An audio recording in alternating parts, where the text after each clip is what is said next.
নমস্কার বন্ধুরা, কেমন আছেন সবাই? সিরুপার হেসেলে আপনাদের সবাইকে স্বাগত জানাই। বাঙালি বাড়িতে 5 পদ না হলে খাবার ঠিক হয় না। আর এই 5 পদের মধ্যে একটা শুক্তো কিংবা চচ্চড়ি তো থাকবেই, মানে শাক, ওই আর কি। এখন আর সেরকম দিনকাল নেই, সব কিছু খাওয়া দাওয়ার ধরন ধারণও বদলেছে। তবুও যাদের বাড়িতে পুরনো পন্থায় এখনও সেই সব খাবারের চল আছে, যেমন চচ্চড়ি, সেইটা রবিবার ছাড়া আর হয় না।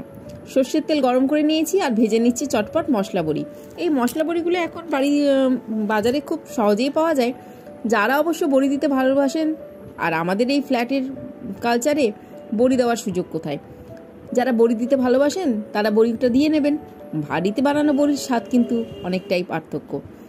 সর্ষের তেলটার মধ্যে দিয়ে দিলাম 5 ফোড়ন আর গোটা শুকনো লঙ্কা। শীষ পালংয়ের চচ্চড়ি বানাবো। শীতের শেষে শীষ পালংটা বাজারে উঠেছে, শীষ পালংটা খাওয়া হয়নি। শীষ পালং দিয়ে অবশ্য আমার চিংড়ি মাছ দিয়ে চচ্চড়ি ভালো লাগে না, এই বড়ি দিয়ে চচ্চড়িটাই ভালো লাগে। আপনি কোনটা প্রেফার করেন বলুন তো? দিয়ে দিলাম আলু, শিম আর বেগুন।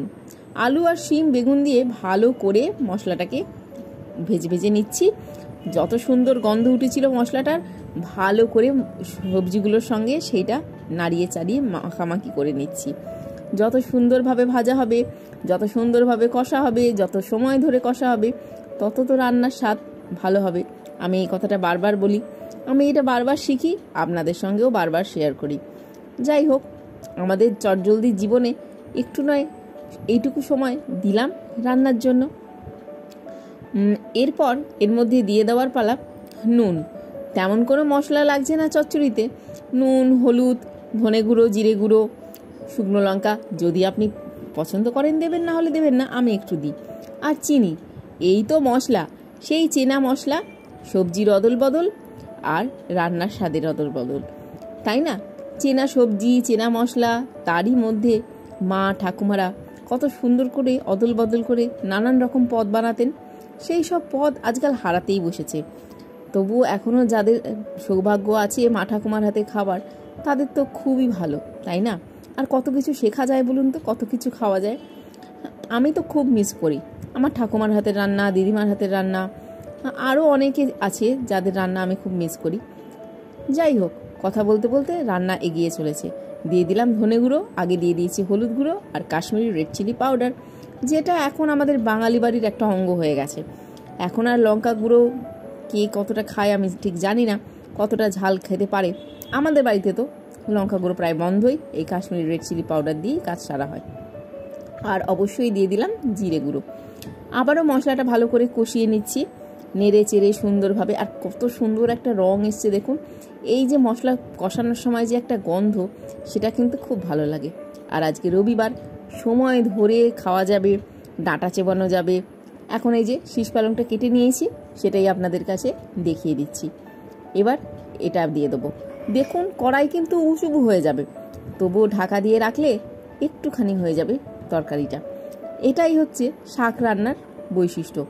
যখন রান্না করা হয় দেখে মনে হয় উড়ে বাবা, এত তরকারি, এত চচ্চড়ি কে খাবে, কিন্তু পরে গিয়ে দেখা যায় কতটুকুই বা আছে। এটা আপনারা হয়তো অনেকেই জানেন, তবু আমার মনে হলো আপনাদের সঙ্গে শেয়ার করি। কথা বলতে বলতে অনেক কথাই চলে আসে। সিরুপার হেসেলের ফেসবুক পেজ থেকে আপনারা যারা এই ভিডিওটি দেখছেন, তাদের কাছে আমি অবশ্যই এই অনুরোধটা রাখবো, যদি ভিডিওটি ভালো লাগে তাহলে একটা লাইক দিয়ে পেজটিকে ফলো করে রাখবেন। আর ইনস্টাগ্রাম, ইউটিউবে আমাকে তো দেখতেই পাচ্ছেন। আর ইউটিউবের বন্ধু, আপনি শুধু ভিডিও দেখে ভিউ দেখিয়ে চলে যাবেন? ও, বলতে ভুলে গেছি, এখন দিয়ে দিলাম কড়াইশুঁটি। আর ইউটিউবের বন্ধু, আপনি শুধুমাত্র ভিডিওটি দেখে চলে যাবেন? ভিডিওটি ভালো লাগলে অবশ্যই একটা লাইক দিয়ে কমেন্ট করে যান, তাহলে আপনার সঙ্গে বন্ধুত্বটা আরও একটু গাঢ় হয়। সবজি অনেকটাই সেদ্ধ হয়ে গেছে, শেষের দিকে এখন দিয়ে দিলাম বড়িগুলো। একদম শেষের দিকে বড়িটা দেবেন, যাতে বড়িটা খুব বেশি মিশে গলে না যায়, একটু ক্রাঞ্চি ভাবটা থাকে, তাহলে খেতে কিন্তু খুব সুন্দর লাগে। যাই হোক, কথা বলতে বলতে আমার শীষ পালংয়ের চচ্চড়ি হয়ে গেল। রবিবারের একটা পদ কমপ্লিট। আপনার আজকে রবিবারে কি মেনু হচ্ছে কমেন্ট করে জানাবেন। ভিডিওটি ভালো লাগলে লাইক দিয়ে সাবস্ক্রাইব করে ভালো থাকবেন, আনন্দে থাকবেন। ভালো খান, আনন্দে বাঁচুন। দেখা হচ্ছে পরের ভিডিওয়ে। টাটা।